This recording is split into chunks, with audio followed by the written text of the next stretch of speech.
Yesterday I did a devotional, and I had my daughter and wife watch it, and I was like, "Hey, could you critique this?" Getting ready to take the arrows, and one of the things my wife said that I did, I got a little nebulous. I kind of got scattered on the message, but I kind of wanted to put a big picture out there, and the message. The message was to change your mind, but the characters in it were from John 10, and I'm going to continue in John 10 this morning. But is the thief, the shepherd, the hired hand, and the sheep, and the wolf. So I'm just gonna run into John 10 here. I'll start in verse 14, because that's Jesus, Yeshua HaMashiach, Jesus Christ, talking about himself. Okay, this is how he describes himself. John 10:14. I am the good shepherd. I know my own, and my own know me.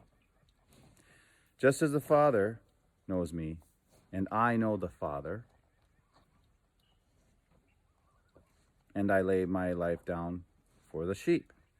I have other sheep that are not from this fold. Those also I must lead, and they will listen to my voice. That's an interesting verse. I have other sheep that are not from this fold. Those also I must lead, and they will listen to my voice.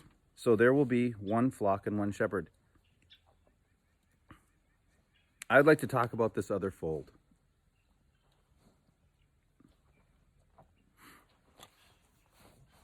But not right now. For this reason the Father loves me, because I lay down my life, so that I may take it up again. No one takes it away from me, but I lay it down on my own.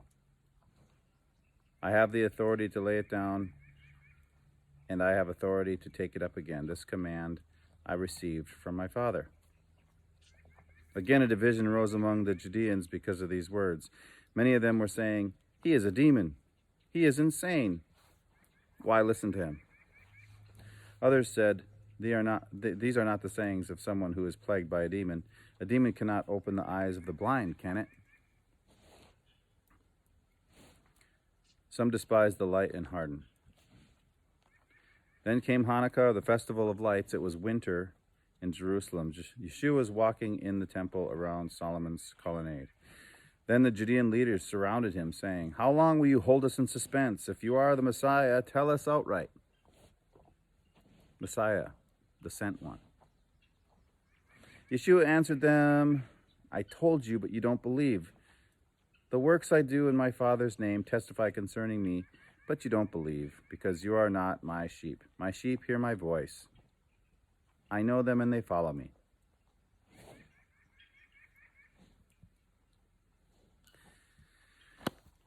My sheep hear my voice. I know them and they follow me.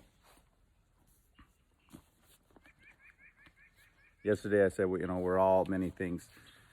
As we walk on this path, at times we can be a sheep, at times we can be a shepherd, sometimes we can be a thief, a robber, and even a wolf.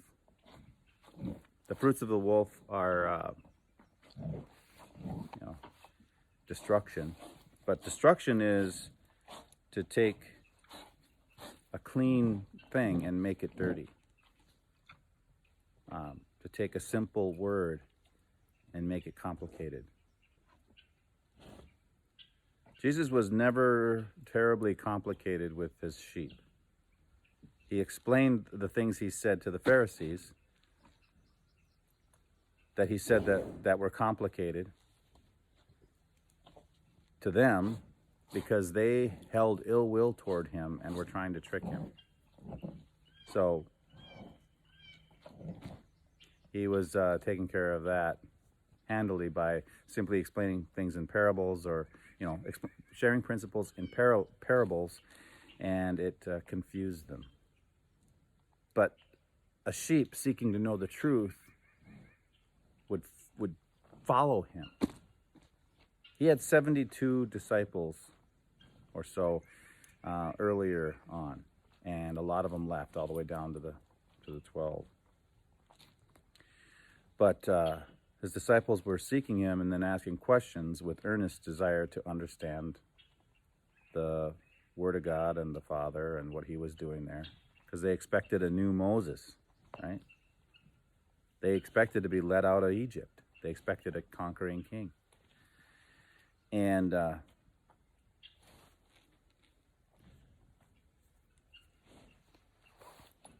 they believed that this man was that guy. He is, but they didn't understand the realm. You know, they didn't understand what he had to do before he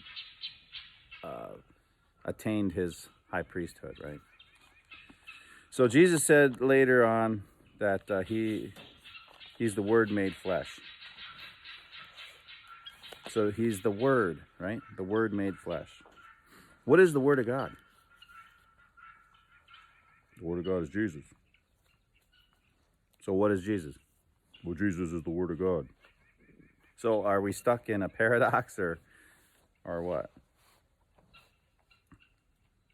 So the Word of God is the instructions of Yahweh. So does that mean he's physically paper? No. The Word wasn't given in paper at first. The Word was given through the breath of God, to man. It wasn't written till later.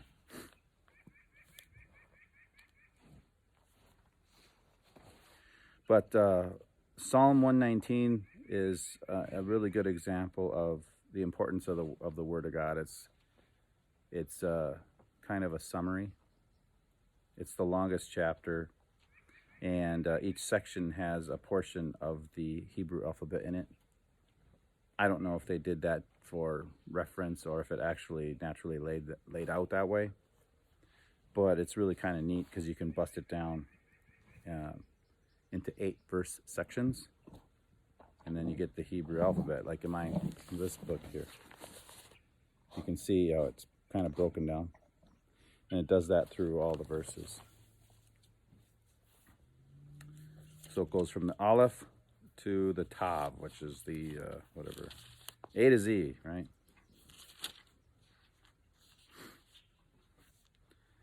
So anyway, in Psalm 119 says, "Blessed are those whose way is blameless, who walk in the Torah of Adonai," or Yahweh, the Father, right? "Happy are those who keep his testimonies, who seek him with a whole heart, who also do no injustice, but walk in his ways. You have commanded that your precepts be kept diligently. Oh, that my ways were steadfast to observe your decrees. Then I would not be ashamed when I consider your feasts, your commands, your word," right?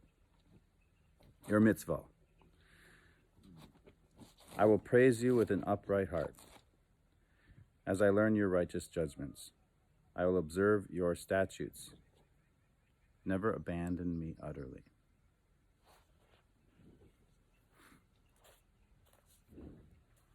So some people teach on Psalm 119, it's like, oh yeah, that was a really cool historical thing that David did and blah, blah, blah. But who was David? David was a follower of the Most High.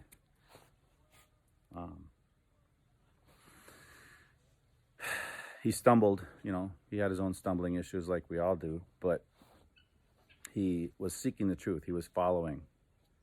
There's never been a perfect man. There have been those who follow and those who don't. So I guess to conclude this little Bible study, I would say, what is a shepherd? Hey, girl. Jesus Christ is the shepherd.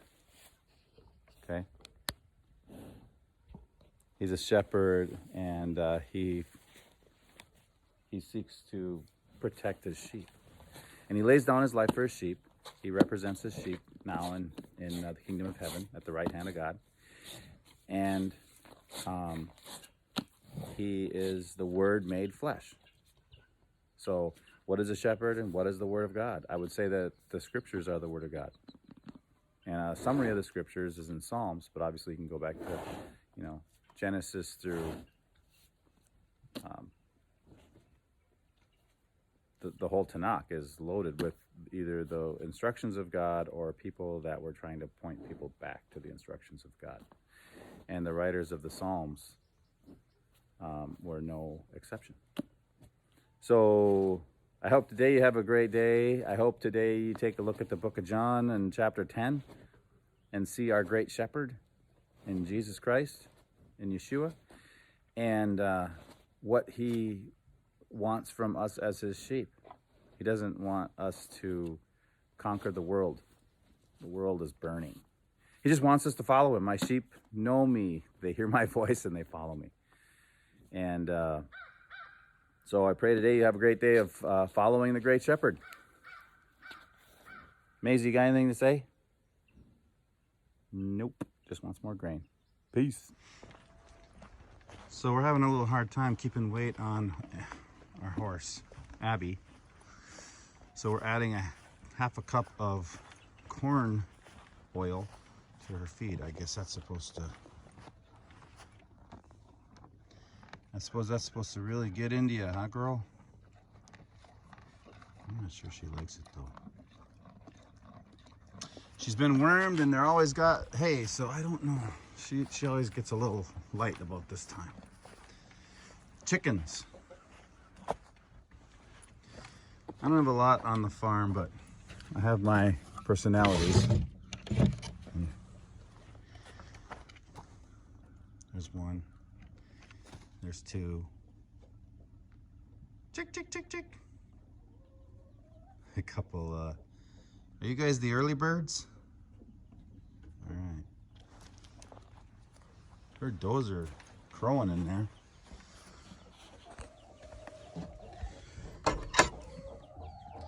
And over here, we've got baby chicks.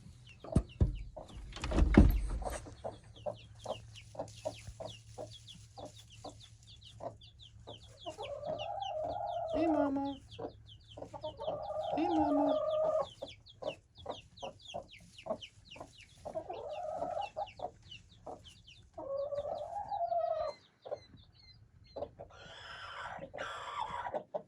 Remember that passage in Matthew? I think it's also in Luke. Oh, Jerusalem, Jerusalem, how many times or how often have I sought to gather you as a hen gathers her chicks? But you would not let me. What's up, guys? All right, I'll let you be.